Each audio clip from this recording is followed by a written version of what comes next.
Welcome to मद्दे मुकाबिल। मैं हूं रबिया खान और मेरे साथ मौजूद है रऊफ क्लासरा। सबसे पहले नजर डालते हैं कुछ अहम खबरों पर। वोटर की उम्र 25 साल करने के राना सनाउल्लाह के बयान पर वफाकी वजीर अता तारड़ की तरदीद। हुकूमत 28वीं आईनी तरमीम में कौन कौन सी तब्दीलियां करने जा रही है? पीपल्स पार्टी अब तक 28वीं तरमीम के हवाले से वाज़ेह बयान क्यों नहीं दे रही? क्या पीटीआई के अरकान असेंबली 28वीं तरमीम पर हुकूमत की मदद के लिए तैयार हो चुके हैं? इस अहम इशू पर तफसीली बात करेंगे। इसके अलावा कौमी असेंबली का कोरम पूरा करना हुकूमत के लिए बड़ा चैलेंज बन गया। हुकूमती अरकान और वज़रा ने असेंबली आना छोड़ दिया और इजलास का रोजाना 2 करोड़ 40 लाख रुपए का खर्चा आवाम की जेबों से निकाला जा रहा है। हुकूमती अरकान की इजलास में शिरकत की अदम दिलचस्पी के पीछे क्या वजह है? पीपल्स पार्टी कोरम को पूरा करने के हवाले से क्या कोशिश कर रही है? इन तमाम सवालात के जवाब देने के लिए हमारे साथ मौजूद होंगी पाकिस्तान पीपल्स पार्टी की सीनियर रहनुमा MNA शर्मिला फारूकी। और ईरान अमेरिका जंग होने का खतरा आर्जी तौर पर टल गया। ट्रंप का सऊदिया, कतर और UAE की दरख्वास्त पर हमला मौखिर करने का ऐलान। हमला मुलतवी करने के ऐलान के बाद पाकिस्तान की स्टॉक एक्सचेंज में तेजी आ गई। ईरान जंग में ट्रंप के बयानात दुनिया की मईशत के लिए कितने अहम हैं, इस पर भी बात करेंगे आज के प्रोग्राम में। लेकिन सबसे पहले बात कर लेते हैं कुछ लोकल सियासत के हवाले से। और 28वीं तरमीम की बाज़गश्त जो है वो एक दफ़ा फिर बड़ी तेज़ी से, बड़े ज़ोरों से जो है वो जारी है। और हमने अपने प्रोग्राम में पहले भी जिक्र किया है और क्लासा साहब ने इस बात का इंकशाफ किया था कि 8 जून बजट से पहले जो है कुछ ना कुछ मामला जो है वो तेज़ी ज़रूर पकड़ेगा। इस पर बात कर लेते हैं। हमारे साथ मौजूद हैं पीपल्स पार्टी की सीनियर रहनुमा MNA शर्मिला फारूकी। अस्सलाम वालेकुम शर्मिला, बहुत शुक्रिया ज्वाइन करने के लिए।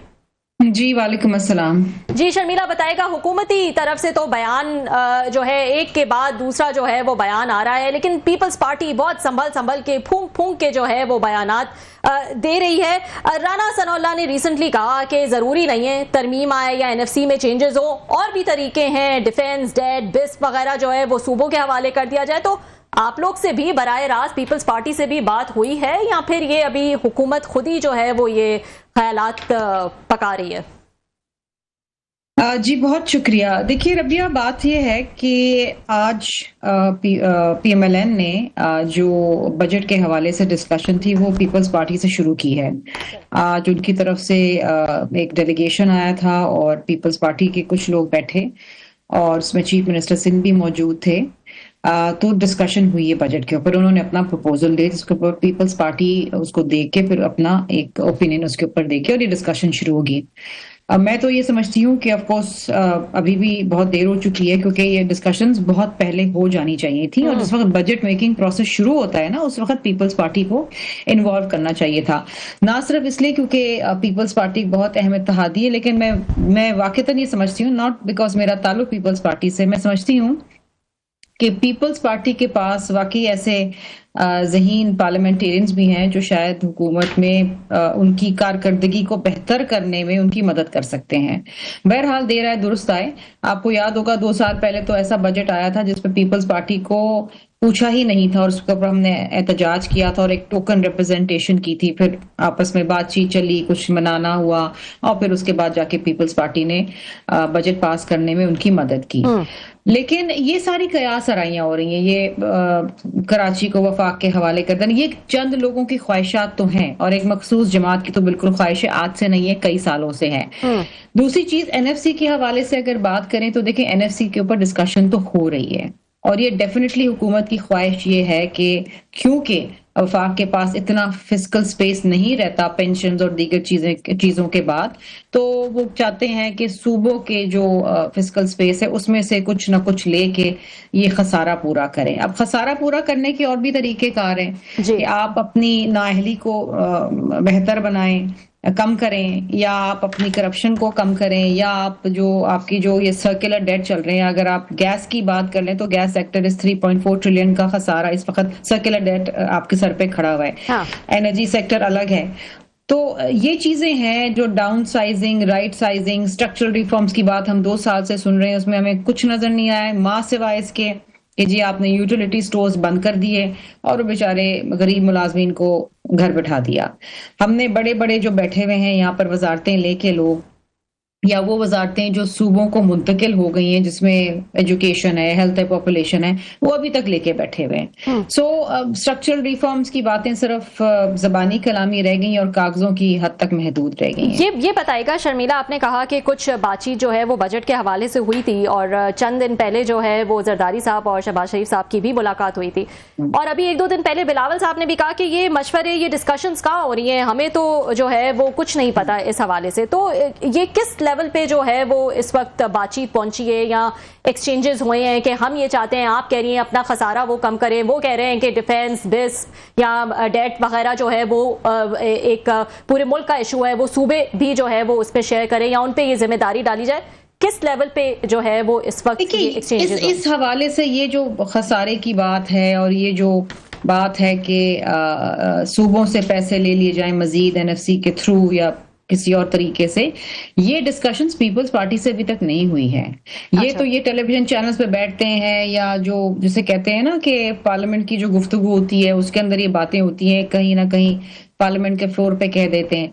आज जो डिस्कशन हुई है वो बजट जो प्रपोजल इनका है उसके हवाले से हुई है कि बजट में ये क्या लेकर आ रहे हैं, उसके ऊपर डिस्कशन हुई है, जिसमें मैंने आपको कहा क्योंकि वजीर आला सिंध भी बैठे हुए थे तो वो डिस्कशन वहां पर हुई है और अब मजीद डिस्कशंस होंगी, मजीद बैठक होगी और जाहिर बात है पीपल्स पार्टी अपना इनपुट देगी उसके ऊपर, क्योंकि अभी तो जो हमें पहली दफा ये मसवदा मिला है और हम इसके ऊपर देखेंगे कि आया ये आगे बजट में करना क्या चाहते हैं। ओके, बहुत शुक्रिया आपका, आपने मैं ज्वाइन किया और मुझे स्टार्ट में कहने दे, मैं 2002 से पार्लियामेंट कवर कर रहा हूँ, तो यू आर वन ऑफ मतलब बेस्ट पार्लियामेंटेरियन जो पूरी मेहनत के साथ, तैयारी के साथ, होमवर्क करके पार्लियामेंट भी आती हैं, कमेटीज मीटिंग में भी आती हैं। वो कहते हैं ना अपनी तनख्वाह को अगर कुछ जस्टिफाई करता है, you are one of very few one. हम अगर तनकीद तो करते रहते हैं बहुत सारी, लेकिन जो आप जैसे अच्छे पार्लियामेंटेरियन से मेहनत करके आते हैं और लगता है कि काम कर रहे हैं, तो उनको मेरा ख्याल है अप्रिशिएट भी करना चाहिए। ये तो एक साइड पे होगा। No coming to the point, आपने भी कहा कि आज आपकी मीटिंग्स हुई हैं, कुछ उन्होंने आपके साथ मुसवदे, कोई बातचीत उन्होंने कोई एक्सचेंज की है, कोई हमें बताएं कि क्या उन्होंने प्रपोजल ये बजट की आप लोगों के साथ उन्होंने डिस्कशन की है या एक्सचेंज किए नोट्स? देखिए अभी तक डिटेल्स तो मुझे नहीं पता because I was not privy to that meeting. उस मीटिंग के अंदर चंद लोग थे हुकूमत की जानिब से और पीपल्स पार्टी की जानिब से, और लेकिन अच्छी बात यह है कि अभी भी बजट आने में कुछ वक्त बाकी है और इस थोड़े वक्त में भी पीपल्स पार्टी अपना इनपुट दे सकती है, बहुत ज्यादा नहीं, क्योंकि हुकूमत हर चीज के, हम भी आपने देखा है क्लासरा साहब आप हमारे साथ फाइनेंस कमेटी में बैठते हैं, जब हम बिल्स भी डिस्कस करते हैं तो अक्सर चीज जो है वो वजीर खजाना आके कह देते हैं कि जी ये तो आईएमएफ की कंडीशन है, ये तो हमें करनी है। तो बहुत सारी चीजें ऐसी ही होंगी कि जी ये तो करनी है क्योंकि आईएमएफ ने कह दिया है। तो अगर आईएमएफ के कहने पे बजट बनना है जो बनता आ रहा है पिछले 2 सालों से, तो फिर ज्यादा तो मैं नहीं समझती कि कुछ रिलीफ आवाम को मिलने वाला है। हम इसकी उम्मीद ना ही रखें तो बेहतर है। और जहां तक टैक्स नेट बढ़ाने की हम हर दफा बात करते हैं, मुझे नहीं पता कि इस दफा किस हद तक टैक्स बढ़ा सकेंगे, क्योंकि इस वक्त तक तो मुसलसल एफबीआर जो है अपने रेवेन्यू टारगेट्स को अचीव नहीं कर पा रहा, इसलिए पीडीएल लगाए जा रहे हैं और लगाए जा रहे हैं, क्योंकि ये डायरेक्ट एक ऐसी लेवी है जो डायरेक्ट वफाक के पास जाती है और ये डिविजिबल पूल में नहीं जाती है, सूबों के पास नहीं जाती। सबसे आसान तरीका है कि आपने अगर रेवेन्यू कलेक्ट करना है तो पेट्रोलियम लेवी को बढ़ा दें। तो अब देखते हैं कि आइंदा चंद दिनों के अंदर मजीद बैठक होगी और उसके अंदर चूंकि सिंध के वजीर आला फाइनेंस का जो पोर्टफोलियो है वो भी संभालते हैं और जाहिर बात है कि सिंध को हमेशा से इश्यूज रहे हैं वफाक की जानिब से। आपने अभी बात की इनकी कमेटी, फाइनेंस कमेटी की, जो 2 सबसे अहम कमेटीज हैं पार्लियामेंट की, बोथ हाउस सेनेट और कौमी असम्बली, वो फाइनेंस की हैं या इंटीरियर की होती हैं, जो मैं समझता हूँ, ये पेट्रोलियम वगैरह डेवलपमेंट की, ये 3-4 बड़ी अहम होती हैं, या फॉरेन ऑफिस वगैरह। तो वो ये 2 फाइनेंस कमेटीज हैं जहाँ पे फाइनेंस मिनिस्टर्स आते हैं, आप लोगों के सामने बैठ के पेश होते हैं, ब्रीफ करते हैं, एफबीआर, आपको फाइनेंस, सारे लोग आते हैं, बड़े बड़े बिग गन्स। वो कमेटीज तो आपके पास हैं, ये कौमी असम्बली की नवीद कमर साहब के पास है, खुद मिनिस्टर है, वेरी इंटेलिजेंट पर्सन है, मस्त है, बहुत ज्यादा नॉलेज है उनके पास। ऐसे अगर सेनेट में जाए तो सलीम मांडवी वाला साहब बैठे हैं, बेशक अगेन वो भी माजी में खुद फाइनेंस मिनिस्टर हैं, and I must say one of the brilliant ones, बहुत इंटेलिजेंट है। तो आप लोगों के पास तो दोनों फोरम है जहां पे बजट ने आना है, आपके सामने पेश होने, डिस्कशंस होने, और दोनों बैठे हुए हैं जो आम पार्लियामेंटेरियंस नहीं है, मांडीवाला साहब हूँ, नवीद कमर साहब, फिर भी आप समझते हैं कि वहां पर आपकी पावर्स कम है और आप इनको अकाउंटेबल नहीं कर सकते, या बजट पे ब्रीफिंग नहीं ले सकते, या वो आपको बताते नहीं है? लासरा साहब, आपको याद होगा कि पिछले साल जब हम बैठे थे इस फाइनेंस कमेटी में बजट के बाद, तो पहली दफा पाकिस्तान की तारीख में ऐसा हुआ था कि फाइनेंस कमेटी ने जो ट्वीक्स करी थी और जो अमेंडमेंट्स लाए थे वो बजट पेपर के अंदर, वो उसी तरीके से फिर नेशनल असेंबली में पास हुई। पहली दफा था, वरना तो हम सिर्फ देखते हैं और अगर हम जो कहते थे या जो हम अमेंडमेंट्स तरमीम चाहते थे वो नहीं होती थी। पहली दफा हुआ और मैं इसका क्रेडिट बिल्कुल अपनी जमात को दूंगी।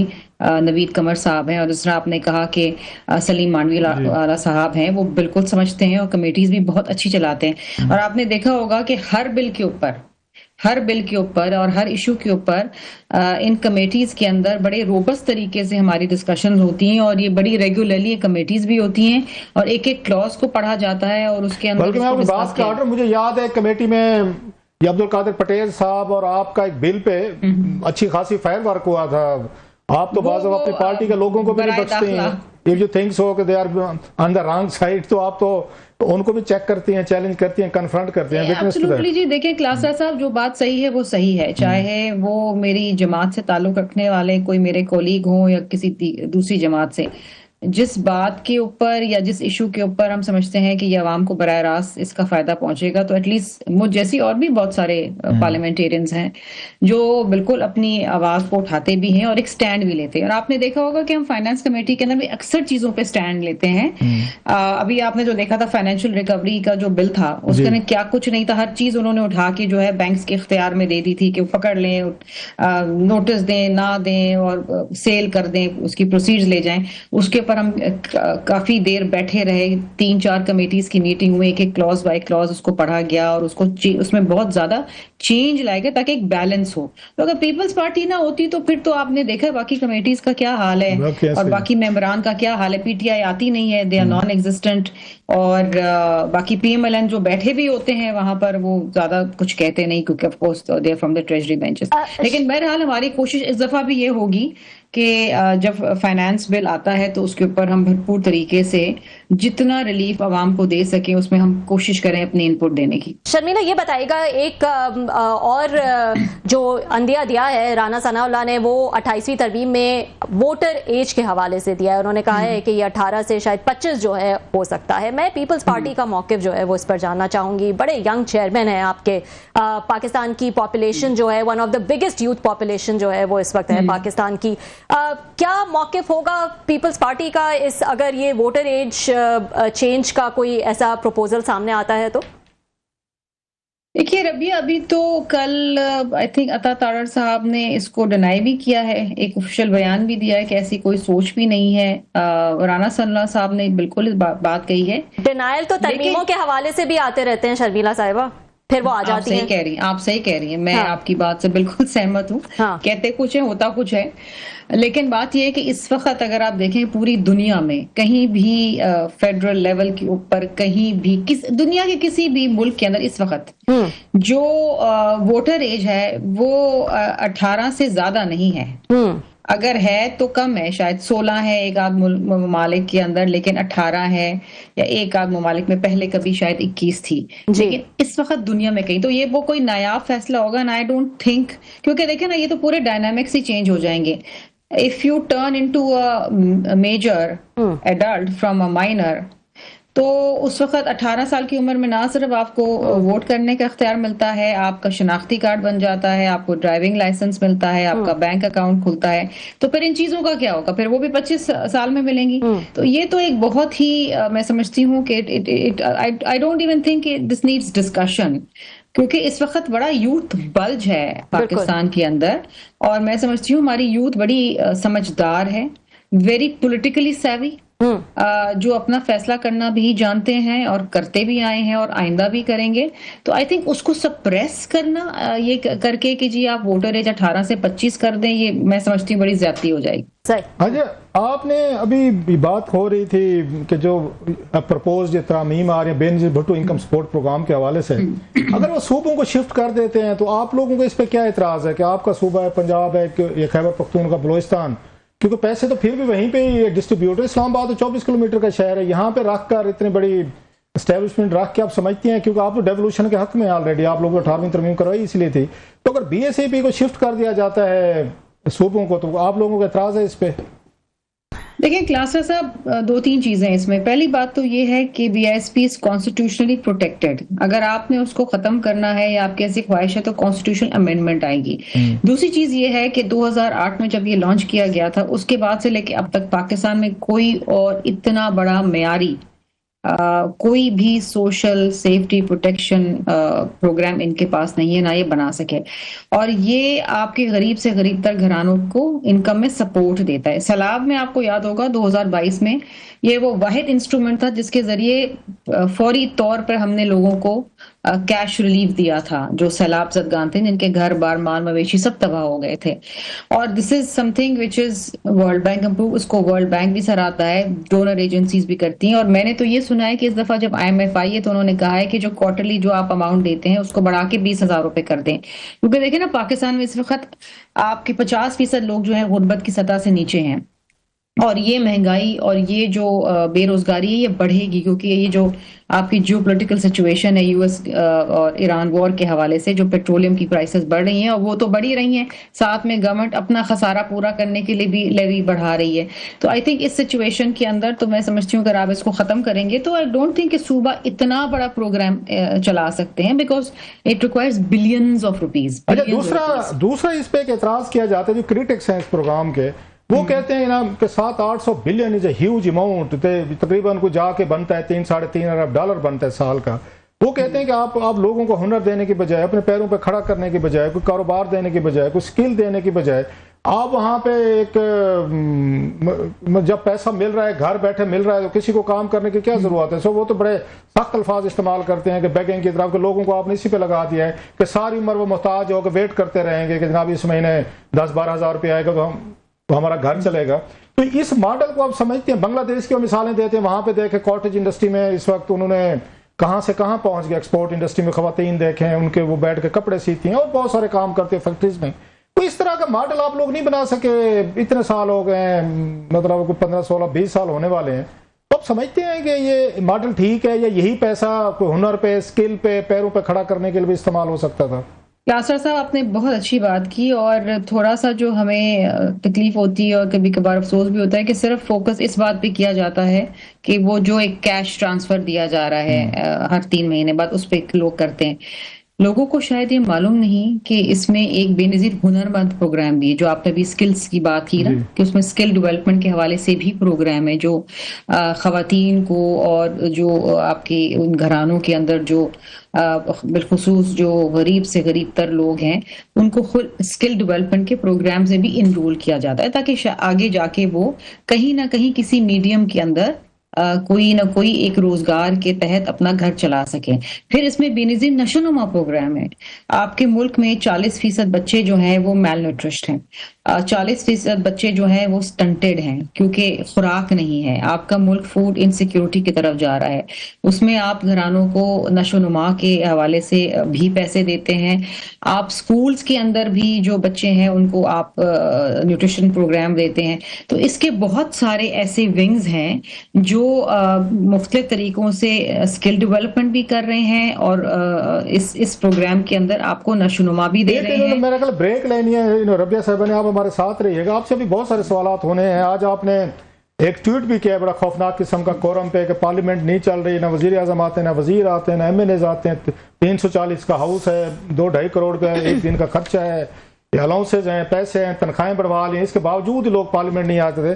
तो बहुत सारे सवाल आपसे भी पूछने, तो साथ ही रहिएगा शर्मिला। ब्रेक लेनी है जी, एक ब्रेक शामिल कर लेते हैं नाज़रीन, ब्रेक के बाद हम अपनी बातों का सिलसिला जारी रखें। वेलकम बैक नाज़रीन, हमारे साथ पीपल्स पार्टी की सीनियर रहनुमा MNA शर्मिला फारूकी हमारे साथ मौजूद है। जी Sharmila, can you hear me? जी शर्मिला, एक और बड़ा अहम इशू, और इस पर अक्सर जो है वो क्लासर साहब भी इसको हाईलाइट करते रहते हैं कि और आपने भी जो है वो इस हवाले से एक्स पर पोस्ट किया हुआ है कि it is very frustrating to sit in the national assembly जब हर वक्त कोरम जो है वो रिपीटेडली पॉइंट आउट किया जा रहा हो और पूरा ना हो रहा हो। क्या वजह है? इंटरेस्ट खत्म हो गया है या कंफर्टेबल हो गए हैं कि हम आए ना आए कोई फर्क नहीं पड़ता? ये this is something which pens मी, और मैं, आप यकीन करें, आज मेरा ख्याल है कि शायद 2 साल बाद मैंने ट्वीट किया because I was so frustrated. आज प्राइवेट मेंबर्स डे भी होता है नेशनल असेंबली के अंदर, और हम जो प्राइवेट मेंबर्स हैं वो अपने बिल्स भी देते हैं, बिकॉज प्राइमरीली तो हम लेजिस्लेटर्स हैं ना, तो हम बड़ी मेहनत करके बिल्स लेकर आते हैं, वो कमेटीज में उनके ऊपर लड़ते हैं, क्लास्ट्रा साहब ने देखा है, फिर वो एजेंडे पे आते हैं। उसके अलावा रेजोल्यूशंस होते हैं, मोशंस होते हैं, कॉलिंग अटेंशन नोटिसेस होते हैं, विच आर वेरी इंपॉर्टेंट। और हमें एक ही दिन मिलता है पूरे हफ्ते के अंदर जहां पर हम जिसे ऑपोजिशन कहें या जो वो लोग जो गुजरा नहीं है वो हम बात कर सकें एज प्राइवेट मेंबर्स। और आप देखें कि कोरम पॉइंट आउट हो जाता है। अब पीटीआई के एक अफरीदी साहब हैं जो हर रोज खड़े होकर कोरम पॉइंट आउट करते हैं, और कोरम पॉइंट आउट होता है क्वेश्चन आवर के अंदर, क्योंकि सबसे पहला घंटा क्वेश्चन आंसर का होता है, क्वेश्चन आवर का होता है। और जब कोरम पॉइंट आउट होता है तो रिवायती तौर पे, और आई डोंट नो कि इसके पीछे क्या अवामिल है, कि पीएमएलएन के मेंबर्स आते ही नहीं है, पूरी पीपल्स पार्टी बैठी होगी और पीएमएलएन के लोग नहीं है, मां सिवाय चंद खवातीन के, और एक आध कोई उनका वजीर होता है। आजम तारड़ साहब बेचारे रेगुलरली आते हैं, डॉक्टर तारिक फजल चौधरी साहब वो आ जाते हैं। इनके अलावा तो शायद ही कोई मैंने देखा हो कि अगर बुला के। अब ये होता है कि जब कोरम पॉइंट आउट होता है तो फिर जब हाउस इन ऑर्डर नहीं होता तो हाउस फिर 15-20-25 मिनट के लिए वो एडजर्न कर देते हैं, वो टाइम जाया हो जाता है। उस टाइम के अंदर फिर वो सारे सवालात चले जाते हैं, सारे सवालात जाया हो जाते हैं, और ये वो सवालात हैं जो हम मुख्तलिफ वजारतों से पूछते हैं और हुकूमत को अकाउंटेबल करते हैं। अच्छा, पीटीआई का तो काम ये है ना कि हाउस चलने ही ना दें, बिजनेस चलने ना दें, ना वो बिजनेस डालते हैं हाउस के अंदर और ना वो चलने देते हैं। आज तो ये इतनी हद थी कि एडजर्न हुआ हाउस 20-25 मिनट के लिए के काउंट करने के बाद, क्योंकि कोरम पूरा नहीं था। फिर जब दोबारा आए तब भी नहीं आए। आधे घंटे बाद जब दोबारा स्पीकर साहब आए, डेप्यूटी स्पीकर साहब, उसके बाद भी पीएमएलएन के बंदे पूरे नहीं थे। अब आप मुझे बताइए कि एक तो वो सारे कोई वजीर है, कोई मुशीर है, and they are not interested in parliament. वो बिल्कुल भी, उनका कोई इंटरेस्ट नहीं है पार्लियामेंट में, पार्लियामेंट्री काम के अंदर, या they don't take the house seriously. जिस हाउस में आने के लिए इलेक्शन लड़ते हैं, इतनी जद्दोजहद करते हैं, पहले टिकट हासिल करने के लिए, फिर इलेक्शन जीतने के लिए, फिर वहां आने के लिए, वहां बैठने के लिए, वहां आते नहीं है। आप देखें, अगर आप तारीख भी उठा के देख लें, पीपल्स पार्टी वो वाहिद जमाती, जब गिलानी साहब वजीर आजम थे, वो खुद आके बैठते थे।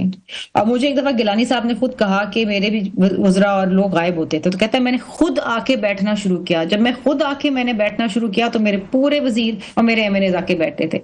So it stems right from the top.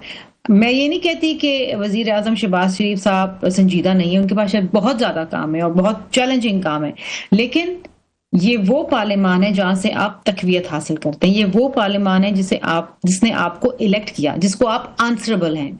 तो यहाँ पर टाइम देना ठीक है।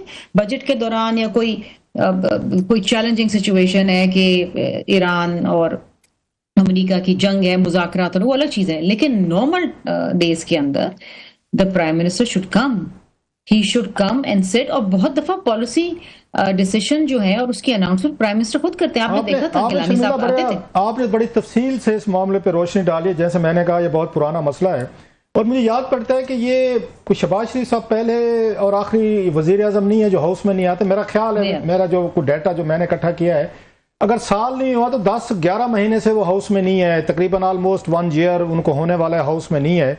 इससे पहले नवाज शरीफ साहब भी नहीं आते थे हाउस में, इवन इमरान खान साहब भी नहीं आते थे 6-6 महीने। अच्छा, मुझे याद पड़ता है कि जब ये नवाज शरीफ साहब वजीर आजम थे, उस वक्त सेनेट में एक उसमें रजा रब्बानी साहब जो हैं वो अपोजिशन लीडर के तौर पर थे, तो उन्होंने वहां पे बकायदा रूल्स में चेंज करवाई थी कि एक दफा साल में एक दफा ये प्राइम मिनिस्टर को आना है। तो नवाज शरीफ साहब उसके बाद एक दफा गए, उसके बाद आज तक कोई प्राइम मिनिस्टर वहां पे नहीं गया, कोई पिछले 5-6 सालों में। अच्छा, अगेन यही शहबाज शरीफ साहब जेल में थे, जब नैब की कस्टडी में थे, तो रोजाना वहां से प्रोडक्शन ऑर्डर, आपको याद होगा, सद कैसर साहब प्रोडक्शन ऑर्डर करते, ये तो सुबह 7 बजे पहुंचे हुए थे, बल्ले देते थे गेट की भी खोलो भी। मैंने तो न इजलास में आना है और पूरा घंटा घंटा तकरीरें करते थे नया मेरे से। ये क्या हो जाता है? तनख्वाहें इन्होंने बढ़वा ली, 7-8 लाख रुपया ले ली, अलाउंसेज इनको मिलते हैं, कमेटी के इजलास के अलहदा पैसे हैं, सेशन के अलहदा हैं, दुनिया भर के ट्रैवल अलहदा हैं, डेवलपमेंट फंड अलहदा हैं, मेडिकल इनका ट्रीटमेंट अलहदा है, और इन्हें क्या चाहिए हाउस में लाने के लिए? 340 में से 80 बंदे नहीं आता। What else is required? आपका क्या ख्याल है इस पे? क्या चाहिए इन लोगों को लाने के लिए? क्लासर साहब गैर संजीदगी है हाउस में बिजनेस लाने के हवाले से, हाउस को टाइम देने के हवाले से। बिल्कुल, एक तो इंटरेस्ट नहीं है, संजीदा नहीं है, दे आर नॉट इंटरेस्टेड। आप इनसे बात भी करें ना, जब आते तो हम इनसे लड़ते हैं, हम इनको कहते हैं भाई आप लोग क्यों नहीं आते हाउस के अंदर, व्हाई डोंट यू कम। ये वो हाउस है जिसका टिकट लेने के लिए, इलेक्शन लड़के जीतने के लिए आपने कितनी जद्दोजहद की होगी, लेकिन कोई जवाब नहीं देते। हम ऐसे पीटीआई वाले माजरत के साथ, मतलब पीटीआई वाले भी ठीक कहते हैं कि जनाब के ये फॉर्म, ये 47 वाले लोग हैं, उनको पता है कि हम कौन सा जीत के हैं, कौन से वोट लेकर आए हैं, तो जिन्होंने हमें अब जितवाया है वो कल भी जितवा लेंगे, तो कौन सी हमें कोई क़यामत आई हुई, अकाउंटेबिलिटी नहीं है, कोई उन पर दबाव नहीं है। पीटीआई वाले ठीक कह रहे हैं। इनकी क्या सोच है क्या नहीं है, बिकॉज जब ये आते भी है ना तो ये हाउस के अंदर किसी किस्म का कोई वैल्यू एडिशन नहीं करते। पीटीआई वाले भी नहीं करते, उन्होंने पहले भी नहीं किया। देखिए, ऑपोजिशन का जो रोल है, they should act as a shadow government, खास तौर पे बजट के टाइम में। और इस वक्त तो उनके पास इतनी ज्यादा मवाद है कि अगर ये चाहें तो हुकूमत को सुबह से लेकर रात तक अकाउंटेबल कर सकते हैं। इतनी सारी गलतियां हैं इस हुकूमत की, लेकिन नहीं करते। ये कागजात फाड़ेंगे, शोर करेंगे। अच्छा, कोरम पॉइंट आउट करके ये हुकूमत को फेवर कर रहे हैं। क्वेश्चन आवर में कोरम पॉइंट आउट करने का मतलब ये है कि हुकूमत जिसने अकाउंटेबल होना था, वुज़रा जिन्होंने आना है और जवाब देना है, सारे पूरे लेते हैं। पीटीआई वाले तनख्वाहें बढ़वानी थी तो पूरा हाउस इकट्ठा हो गया, अलाउंसेस बढ़वाने थे वो इकट्ठा। उस वक्त तो कोई एतराज नहीं करता कि मुल्क में टैक्स लग गए हैं, लोग मर रहे हैं, पेट्रोल है, गैस है, तो पीटीआई वाले सारी तनख्वाहें ले रहे हैं। ये भी ले रहे हैं जो ना हाउस में नहीं आ रहे। आप जैसे तो मतलब चंद हैं जो कोई 50-60 बेचारे आते हैं रेगुलर, बाकी जो तो सुबह सबसे पहला टाइम होता है 300 लोग जो है वो तनख्वाहें ले रहे हैं, बगैर हाउस में आए हुए हैं, कोई उसका कोई ऑडिट नहीं है। ये अपने घर के किसी मुलाजिम को देंगे जो वहां पे घर पे काम ना करे, ड्यूटी पर ना है, उसको तनख्वाह देगा कोई पार्लियामेंटेरियन, कोई मेंबर देगा? ये तो आते नहीं है और तनख्वाहें भी ले रहे हैं सारे। मैं तो समझती हूँ क्लासरा साहब जो नहीं आता हाउस में, उसकी तनख्वाह रोक देनी चाहिए, उसके मरात रोक देने चाहिए। It is as simple as that, because आप कौम का पैसा इस्तेमाल कर रहे हैं, this is tax payers money going into your pocket. और अगर आप उसको जस्टिफाई नहीं कर रहे हैं और आप नेक नियति के साथ हाजिर नहीं हो रहे, काम नहीं कर रहे, तो आपकी तनख्वाह रोक देनी चाहिए। देखें, प्राइवेट सेक्टर में क्या होता है, हायर एंड फायर का रूल होता है ना कि अगर आप काम नहीं करेंगे तो आपकी तनख्वाह रोक देंगे या आपको अकाउंटेबल ही नहीं है। जब ये तनख्वाहें बढ़ रही थी तो पीटीआई ने on the floor of the house बड़ा शोर किया, नहीं ये वो। स्पीकर साहब ने कहा आप सारे लिख के दे दें जिन जिनको एतराज है कि हमारी तनख्वाहें ना बढ़ाएं, मैं नहीं बढ़ाऊंगा। किसी एक पीटीआई के एमएनए ने लिख के नहीं दिया, नॉट अ सिंगल वन। अच्छा, ये कल्चर जो है मैंने नोट किया है, ये इनमें ज्यादा है, ये नवाज लीग में ज्यादा है। गिलानी साहब का जैसा विटनेस टू इट, वो वाहिद प्राइम मिनिस्टर थे, क्वेश्चन आवर में बैठते भी थे और क्वेश्चन आवर में खड़े होकर सवालों का जवाब भी देते थे, और उनकी वजह से सारे वजीर आते थे, एमएनए भी आते थे। एग्जैक्टली। यहाँ ना नवाज शरीफ साहब आए थे, बल्कि वो तो मुल्क से 400 दिन मुल्क से बह रहे थे, अपने एज ए प्राइम मिनिस्टर 400 दिन मुल्क से बह रहे, 120 दौरे किए, 6-8 महीने आते नहीं थे, कैबिनेट इजलास नहीं होता। अब शहबाज शरीफ साहब ये 60-70 ये दौरे कर चुके हैं बैरून मुल्क के, वो भी तकरीबन साल होने वाला है, नहीं आते।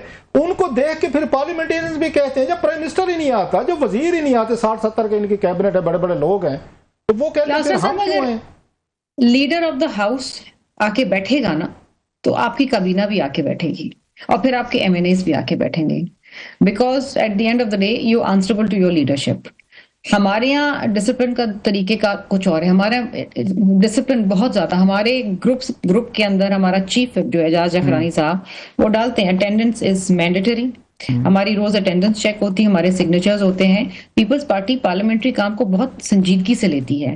वी मीन बिजनेस, हम लेजिस्लेशन वजह इसके सेम पेज तो नहीं है, जो सेम पेज आ जाता है वजीर आज़म हाउस में पिंडी के दरमियान, तो उसके बाद प्राइम मिनिस्टर साहब तो अपने आप को किसी के आगे अकाउंटेबल नहीं समझते, निकाले जाते हैं तो फिर बाद में पूछते हैं मुझे क्यों निकाला, मेरा क्या कसूर था। फिर पार्लियामेंट भी याद आ जाती है, फिर दुखड़े भी आ जाते हैं जब पार्लियामेंट में होते हैं तो अनफॉर्चुनेट चीज है ना, यही तो तकलीफ दे अफसोसनाक चीज है कि आप इस सारे मराहिल से गुजर चुके हैं और इवेंचुअली आप पार्लियामेंट में ही आए हैं तकवीत हासिल करने के लिए। आपको याद है जब कंटेनर पे इमरान खान होते थे, तो सरदारी साहब ने हाँ। सदर जरदारी साहब ने कहा था मियां साहब को कि आप आए पार्लियामेंट से ताकत लें, और फिर मियां साहब आते थे, उस वक्त आते थे।